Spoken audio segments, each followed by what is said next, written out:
안녕하십니까, 신주규 목사입니다. 오늘도 신주규 목사와 함께하는 마가복음 시간입니다. 여러분들과 함께 마가복음을 볼 수 있어서 참으로 감사하고요. 우리가 오늘은 세 번째 강의가 되겠습니다. 오늘 본문은 마가복음 1장 12절에서 13절 말씀, 전체 주제를 예수님의 광야 시험과 그 의미에 대해서 그렇게 주제를 삼고 여러분과 함께 나누고자 합니다. 먼저 본문을 봉독하겠습니다. 성령이 곧 예수를 광야로 몰아내신지라 광야에서 40일을 계시면서 사단에게 시험을 받으시며 들짐승과 함께 계시니 천사들이 수종들더라 라고 그렇게 기록을 하고 있죠. 오늘 전체를 볼 때에 우리 예수님께서 성령에게 이끌려서 하나님과 인간의 공동의 적이 되는 그 적을 대적하기 위해서 광야로 나가시는 그런 모습을 우리는 연상할 수가 있습니다. 지난주에 우리가 보았던 것처럼 예수님의 세례, 예수님의 세례를 받으심과 그리고 오늘 마가는 아주 빠르게, 아주 짧게 빠르게 역동적으로 예수님의 시험 받으심을 그렇게 연속해서 기록을 하고 있죠. 물론 마태도 그렇습니다만은 여기는 굉장한 뭔가가 연결하는 고리가 있다라고 하는 것을 보게 되어집니다. 어떤 연결고리일까요? 그것은 바로 예수님의 신성에 대한 선포이다라고 볼 수가 있습니다. 어떤 면에서 그럴까요?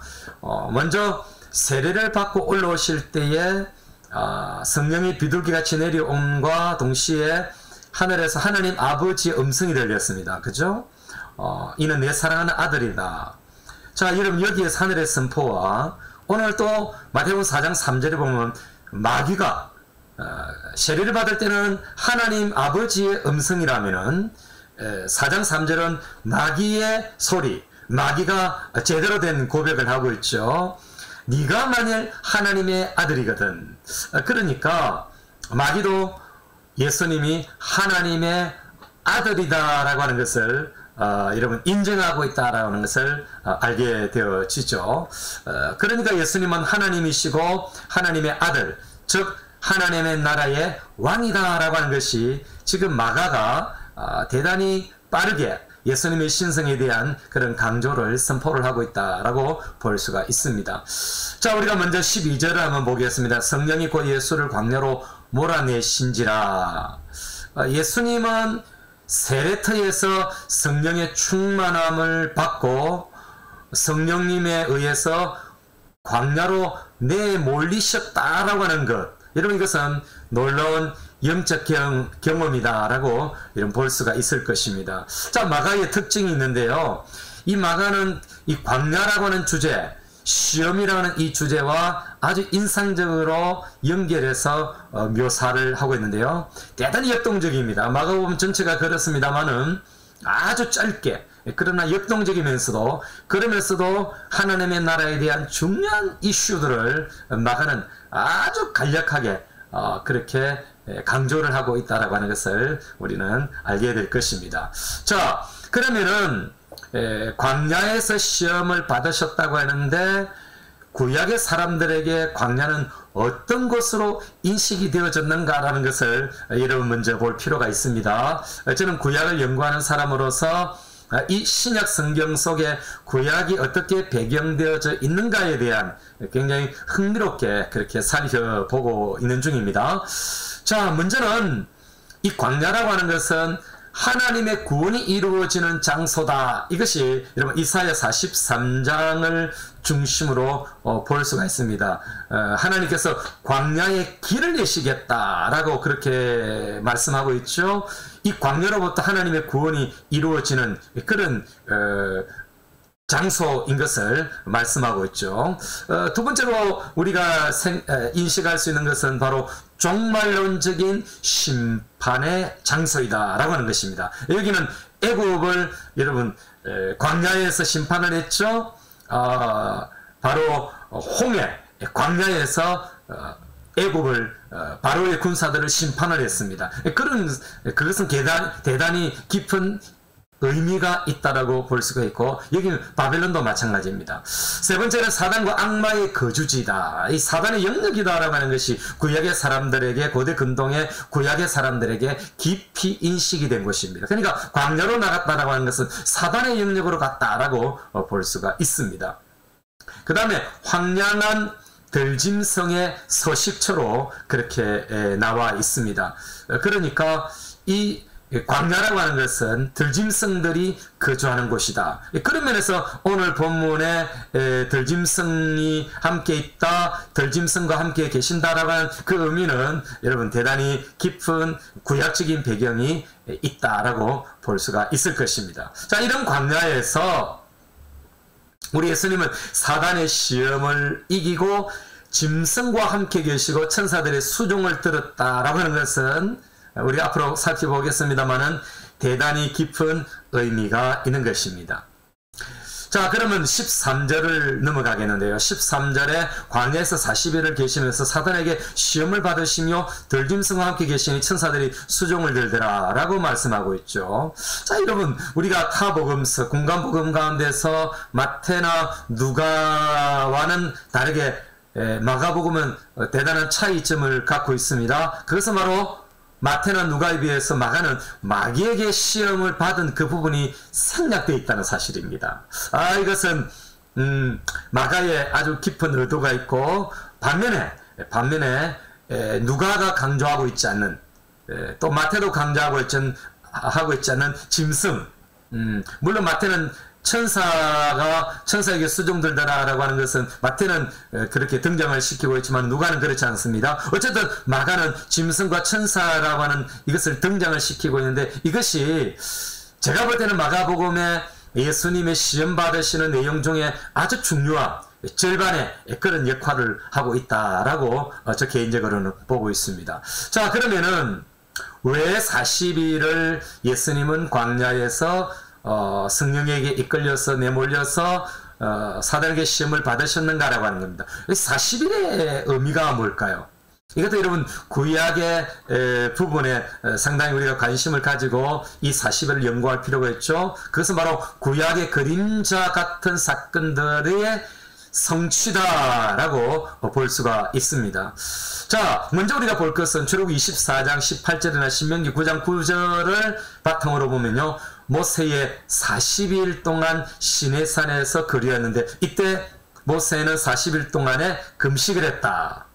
하나님의 율법을 받으러 갈 때에 모세가 40일 동안에 금식을 했다. 이 시내산에 계셨던 것과 오늘 이것은 우리 예수님의 광야 생활, 광야에서 시험 40일 받은 것의 하나의 그림자다, 그렇게 볼 수가 있는 것이죠. 그 다음에 이제 우리가 두 번째 볼 것은 엘리야의 40일 광야 예정입니다. 열왕기상 19장 8절에 보면은 로뎀에서 호렙으로 가는데 40일의 예정이 있죠. 이것은 광야 예정인데, 이 또한 그림자 사건이다, 예수님의 그림자 사건이다 라고 볼 수가 있습니다. 그 다음에 신명기 1장에서 11장에 나타나는 이스라엘의 40년간의 광야 여정을 통해서 시험받은 것, 이것은 바로 아주 제대로 된 그림자, 구약의 그림자다 라고 볼 수가 있을 것입니다. 이런 이유들, 이런 그림자와 같은 사건들, 그림자가 되어진 것은 바로 최종적 승리를 선포하게 될 사단에 대한 예수님의 전쟁의 예시가 된다라고 그렇게 말씀드릴 수가 있습니다. 자, 그러면은 아까 제가 말씀드린 것처럼, 그러면은 오늘 이 마가는 마태와 다르게 들짐승과 함께 계시고 천사들의 수종을 들더라고 하는 이것이 강조인데, 마태나 누가의 강조는 아니지만은 마가는 강조를 하고 있죠. 그래서 마태와 누가의 차이점 중에 이 귀중한 것들을 우리가 한번 살펴보기를 원하는데요. 그 의미가 저는 두 가지 정도로 압축해서 말씀을 드려봅니다. 첫째는, 여러분, 아담은 실패했거든요. 여기 들짐승과 함께 있다. 여러분, 아담은 실패하고 이스라엘 백성들도 광야에서 실패를 했죠. 그러나 새 아담인 예수님은 승리하시고 그것을 낙원으로 회복시켜 주신 것입니다. 이게 무슨 말이냐면은, 여러분, 아담은 에덴 동산에 있을 때에 짐승에게, 즉 사단에게, 뱀의 모습으로 나타난 사단에게 그렇게 집니다. 이 시험을 이기지 못하죠. 그 유혹에 져버린 것이죠. 실패한 것입니다. 이스라엘 백성도 마찬가지입니다. 이스라엘 광야에서 실패한 모습들을 우리는 출애굽기를 통해서 그렇게 보게 되어집니다. 반면에 새 아담인 우리 예수님은 승리하시고 바로 그것을 낙원으로 회복하셨다라고 하는 것입니다. 이것이 바로 들짐승과 함께 있고 천사들의 수종을 받는 그런 의미로, 그림으로 마가는 표현하고 있다는 것입니다. 이건 대단히 여러분 흥미로운 그림이 아니겠습니까? 아담은 에덴 동산에 있다가 실패하고 내쫓기고, 짐승들은 여러분 이제는 그 짐승과의 관계들이 틀어지지 않습니까? 그런데 우리 예수님은 다른 것입니다. 이곳을 새로운 에덴 동산으로 만들어서 그 광야에서 승리하시고, 이제 그 광야에서 들짐승과 함께 계시고 천사들의 수종을 들었더라. 여러분, 에덴 동산에서는 바로 천사였던 타락했던 그 사단으로부터 아담은 자유롭지 못하지 않습니까? 그리고 내쫓기지 않습니까? 천사들이 화염검으로 둘러서 그렇게 에덴 동산을 보호해버리지 않습니까? 내쫓기지 않습니까? 그러나 우리 예수님은 이 광야에서 사단을 이기시고 승리하시고 그곳을 새로운 에덴 동산과 같이 낙원으로 회복시켜 주셨다는 것입니다. 이건 대단히 여러분 기억하고 중요시 여기되는 부분입니다. 두 번째는 관련성이 있습니다만, 첫 번째와 관련이 있습니다만은 바로 무너진 에덴 동산의 복원인 것입니다. 우리가 역사적으로, 시간적으로는 회개할 수 없거든요. 시간적으로는 돌아갈 수가 없지만 앞으로 다가올 새하늘의 새 땅으로서의 요한계시록 21장과 22장의 모습을 앞당겨서 그 에덴 동산을 복원시켜 주셨다라고 하는 의미로 오늘 본문을 본다면은 대단히 의미가 있는 것입니다. 그래서 들짐승과의 평화로운 공존을 통해 하나님의 나라의 모습을 보여주고 있는 것입니다. 여러분, 이것은 어떤 깊은 의미가 있느냐면 바로 이사야 선지자의 약속의 성취이다라고 볼 수가 있습니다. 자, 그렇다면 우리가 이제 조금 더 이사야의 말씀으로 좀 더 깊이 들어갈 필요가 있겠죠. 이사야의 어떤 예언이 성취가 되어졌을까? 어떤 예언일까? 여러분, 이사야 11장 6절에서 9절의 말씀입니다. 제가 봉독해 드릴게요. 그때 이리가 어린 양과 함께 살며 표범이 어린 염소와 함께 누우며 송아지와 어린 사자와 살진 짐승이 함께 있어 어린 아이에게 끌리며 암소와 곰이 함께 먹으며 그것들의 새끼가 함께 엎드리며 사자가 솔처럼 풀을 먹을 것이며 젖 먹는 아이가 독사의 구멍에서 장난하며 젖된 어린 아이가 독사의 굴에 손을 넣을 것이라. 내 거룩한 성 모든 것에서 해됨도 없고 상함도 없을 것이니 이는 물이 바다를 덮음같이 여호와를 아는 지식이 세상에 충만할 것임이니라. 여러분, 이것은 메시아의 오심, 메시아의 시대에 어떤 평화가 오게 될 것인가. 물론 이것은 예수님의 초림으로 통해서 이루어졌지만은 완벽한 성취, 완벽한 이루어짐은 바로 새하늘과 새 땅에서 이루어진다라고 우리 볼 수 있는 것입니다. 그러나 우리 예수님의 초림에서 오늘 지금 예수님의 시험 맞는 그 현장에서 승리하심으로 이 모습을 그대로 성취하신 것입니다. 여러분, 6절에 보면 함께 누웠다, 함께 있게 되어졌다. 여러분, 7절에도 함께 먹는다, 함께 엎드린다, 소처럼 풀을 먹는다, 여러분 장난한다, 손을 넣는다. 여러분, 이것은 다 하나로 함께 있다라고 하는 그런 의미가 되겠습니다. 여러분, 다음에 우리가 한번 구체적으로 또 살펴보겠습니다만은 최초의 동산, 에덴 동산, 하나님의 나라이고 성전의 모티프를 갖고 있는 그 에덴 동산의 중요한 한 단어, 사상은요, 그것은 바로 하나입니다. 하나. 함께 있는 하나, 에하드, 히브리어로 에하드라고 말하는데 함께 있는 것입니다. 지금 광야에서 짐승이 나누어져 있고 나누어져 있고 함께 할 수 없었던 그것을 우리 예수님께서는 지금 승리하심으로 사단을 이기심으로 지금 함께하는 이사야의 예언을 성취된 모습을 보여주고 있다라고 볼 수 있는 것입니다. 자, 그 다음에 이사야 65장 25절의 말씀입니다. 여러분, 이 외에도 이사야 43장이라든지 이사야 35장 1절에도 보면은 바로 여러분 광야가 여러분 새롭게 변화되어지는 그런 예언이 있는데 저는 오늘 두 곳만 그렇게 보겠습니다. 65장 25절에 보면은 아까 이사야 11장 6절에서 9절의 말씀과 아주 흡사한 내용입니다. 이리와 어린 양이 함께 먹을 것이며, 여러분 함께 하나됨으로 사자가 소처럼 하나죠. 에하드죠. 에하드 사상이죠. 짚을 먹을 것이며 해안도 없겠고 상안도 없다. 여러분, 이것은 바로 오늘 본문에서 그대로 성취되어졌다라고 하는 것을 우리가 알 수가 있는 것입니다. 피조물 안에서 천사가 함께 있고 수종들과 짐승이 함께 있는 이런 모습은 이런 피조물 안에서 조화가 이루어지는 구원의 시대의 임재를 보여준다. 그러니까 지금 예수님의 이 시험의 장소에서 승리하심으로 앞으로 예수 그리스도를 통해서 구원의 시대가 임재해 왔다, 임재했다, 임재하기 시작했다 라고 하는 것을 우리에게 가르쳐주고 있는 것입니다. 우리가 이제 조금 더 오늘 마가에서 좀 벗어나서 보기를 원하는 것은요, 그것은 바로 마가는 이것을 이제 압축하고 있고 마가는 언급을 하지 않고 그저 넘어가고 있는 부분인데요. 이 세 가지 시험, 우리가 마태나 누가를 통해서 세 가지 시험을 간략하게 마가 언급하지 않기 때문에, 그러나 우리가 간략하게 비교해서 한번 볼 필요가 있겠죠. 세 가지 시험의 간략 탐구입니다. 신성을 가진 예수님에게 육신의 것으로 시험을 했다라고 하는 그런 틀로서 우리가 한번 볼 수가 있는데요. 세 가지가 뭡니까? 첫 번째는 돌로 떡을 만들어서 먹으라 라고 하는 그런 시험이죠. 여러분, 이것은 어떤 시험이냐 하면은 예수님과, 즉 하나님이신 우리 예수님과 관계없는 물질의 시험입니다. 하나님에게 물질에 이런 돌이 떡이 되어서 먹는 것은 아무 관계 없는 것입니다. 관계가 없는 물질의 시험인 것이죠. 그 다음에 두 번째는 성전 꼭대기에서 뛰어내리면 천사가 너를 받들어 줄 것이다 라고 하는 시험이죠. 네가 하나님의 아들이라면 뛰어내리라는 거죠. 여러분, 이것은 하나님과 관계없는 명성의 시험입니다. 명성의 시험. 이미 하나님의 아들입니다. 하나님이십니다.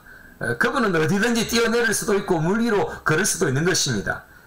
이것을 통해서 지금 사단은 하나님과 관계가 없는 명성의 그런 시험을 하고 있다라고 볼 수가 있습니다. 세 번째는 천하만국을 보여주면서 네가 내게 절하면 이 천하만국을 주겠다라고 그렇게 시험하지 않습니까? 여러분, 이건 권력의 시험입니다. 이미 예수님은 온 우주의 왕이시고 주인 것입니다. 그런데 여러분, 지금 사단은 육신적으로 육신의 것으로 시험을 하고 있는 것입니다. 신성을 가지신 예수님, 하나님의 아들이시고 하나님이신 그분의 신성을 가진 그분에게 지금 육신적인 시험을 하고 있는데, 그것은 하나님과 관계없는 권력의 시험입니다. 권력의 시험. 권력을 가질 필요가 있고 권력을 갖고 계시는 하나님이십니다. 그 세상에 권력이 필요 없음에도 불구하고 하나님과 관계없는 권력의 시험을 하신 것입니다. 자, 그러면은 이런 시험의 특색이 뭘까요? 시험이 찾아오는 특징이 뭘까요? 저는 몇 가지로 말씀을 드리는데요. 첫째는 육신이 약할 때, 배부를 때에 찾아왔다는 사실입니다. 여러분, 이것은 우리에게 적용할 수 있는 굉장히 중요한 이슈가 되겠죠? 그 다음에 여러분, 두 번째는 은혜로 살려고 할 때, 40일 금식을 후에 이제는 우리 예수님께서는 공생의 시작을 하지 않습니까? 이 은혜롭게 출발하려고 하는 그 순간에 여러분, 시험이 왔다는 것입니다. 여러분, 40일 금식 이후에 그렇게 시험이 온 것입니다. 그 다음에 여러분, 세 번째는 가진 특권이 있을 때, 우리 예수님은 앞서서 세례를 받을 때 하나님의 아들이라고 하는 칭함을 받았습니다. 마귀도 지금 그렇게 말하고 있는 것입니다. 네가 하나님의 아들이거든. 여러분, 하나님의 아들에 대한 기득권을 갖고 있을 때 시험이 찾아오는 것이죠. 우리도 마찬가지입니다. 우리도 가진 그런 특권이 있을 때, 가진 특권이 있을 때 우리는 시험에 빠질 때가 있습니다. 여러분, 교만하기 쉬운 것이지요. 우리가 교만해졌다 싶을 때 넘어지는 것입니다. 그 다음에 여러분, 마지막으로 해야 할 일이 막중할 때, 그리스도의 사역을 시작해야 되는 이 중요한 그런 시점에 시험이 찾아왔다라고 볼 수가 있는 것입니다. 자, 이제 우리가 마지막으로 오늘 본문을 통해서 굉장히 중요한 한 가지를 말씀을 드렸는데, 그것은 이 사단의 시험, 어떤 의도를 갖고 있을까? 어떤 특징을 갖고 있을까? 바로 여러분, 주님의 의도를 막고 있다라고 볼 수가 있는 것입니다. 그래서 주님의 의도를 막고 있는 사단이라고 하는 그런 작은 여러분 주제를 가지고 말씀을 드렸는데요. 제가 이런 이제 도표를 그림을 한번 이런 보여드리겠습니다. 이런 마가복음은 종의 복음 아니겠습니까? 종의 복음으로서 낮아짐으로 지금 마가복음이 시작되고 있고 예수님의 사역이 시작되고 있는 것입니다. 즉 예수님의 사역에 종의 복음으로서 마가는 담고 있고 예수님 그렇게 사역하고 계시는 것입니다. 그런데 여러분, 그 낮아짐을 여러분, 사단이 우리 예수님이 낮아짐은 바로 하늘 보좌를 부리시고 오시는 것 아니겠습니까? 오심이 이미 낮아진 것 아니겠습니까? 그리고 여러분, 앞에서 우리가 보았던 세례를 받으심으로 예수님은 낮아지신 것입니다. 그런데 여러분, 지금 사단이 그걸 막고 있는 것입니다. 자, 종의 복음으로서 낮아지신 예수님, 하나님의 나라로 사람의 몸을 입고 하나님의 나라로 이 땅에 시작하신 예수님, 낮아지심, 세례를 받음으로 죄인까지 되시고 죄 있는 모습으로, 사람의 모습으로 그렇게 세례를 받으신 우리 예수님, 이것을 여러분 지금 광야에서 사단은 지금 막고 있는 것입니다. 이런 낮아짐을 막고 있는 것입니다. 그래서 이 세 가지 시험은 낮아짐을 방해하고 있는 시험이다라고 볼 수가 있을 것입니다. 의도가 뭘까요?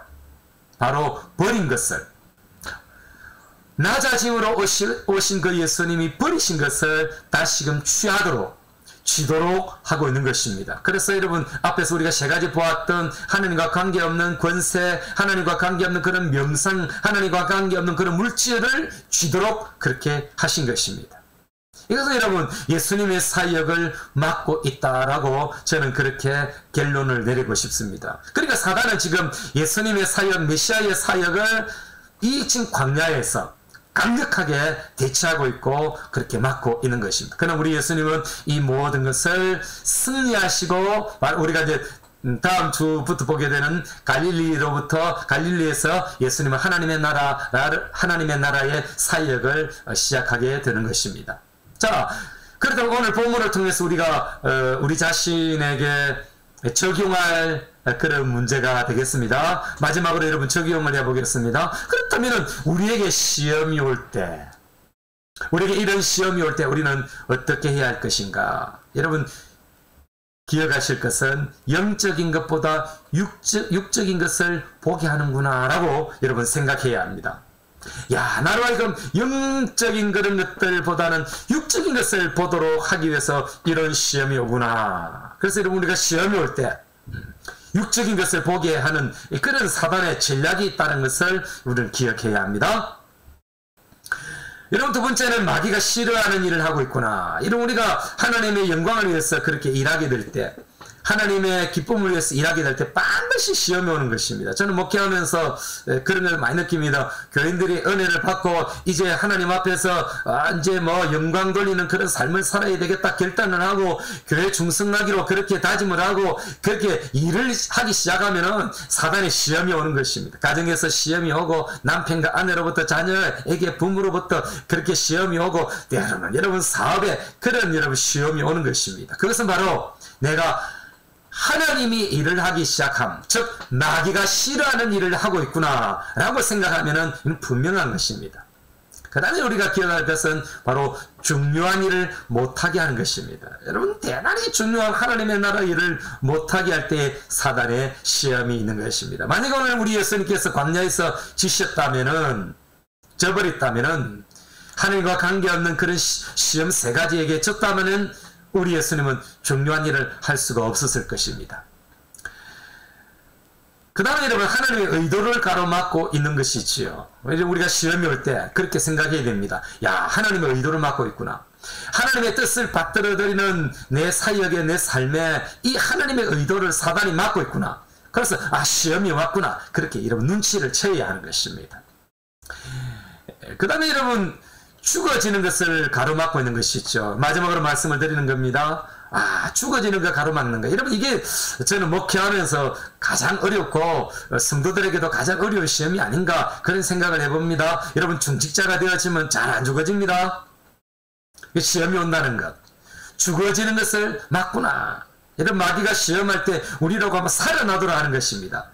하나님과 관계없는 그런 권세와 명성, 여러분, 그런 교만함, 그런 여러분, 돌로 떡을 만들어서 먹으라. 여러분, 이런 어마어마한 여러분, 시험을 주는 것입니다. 여러분, 그것은 다 죽어지는 것을 가로막는 것입니다. 여러분, 우리는 죽어져야 합니다. 우리 예수님이 아까 말씀드렸죠? 낮아지는 것. 하늘 보좌를 버리시고 내려오셨던 예수님, 사람의 몸을 입고 오신 우리 예수님, 죄인의 모습까지 내려져서 세례를 받으신 예수님, 여러분, 이게 다 여러분 낮아짐인데, 죽어지는 것인데, 시험이 온다는 것은 이 죽어지는 것을 막는 것입니다. 그래서 여러분, 이 모든 것들을, 이런 시험이 올 때 이런 것들을 인정하고 하나님의 말씀으로 여러분 우리가 들어가면은 쉽게 이길 수 있고 승리할 수가 있는 것입니다. 여러분, 우리의 삶은 광야와 같습니다. 이 광야를 걸어가는 것과 같고 광야 생활을 하는 것과 같은 것이 우리의 삶 아닙니까? 약속의 땅에 들어가기 전까지, 그 새하늘과 새 땅에 들어가기까지 우리에게 주어진 것은 광야의 삶인 것입니다. 또한 우리는 여러분 천당에 가기 전까지 우리의 삶은 광야 생활입니다.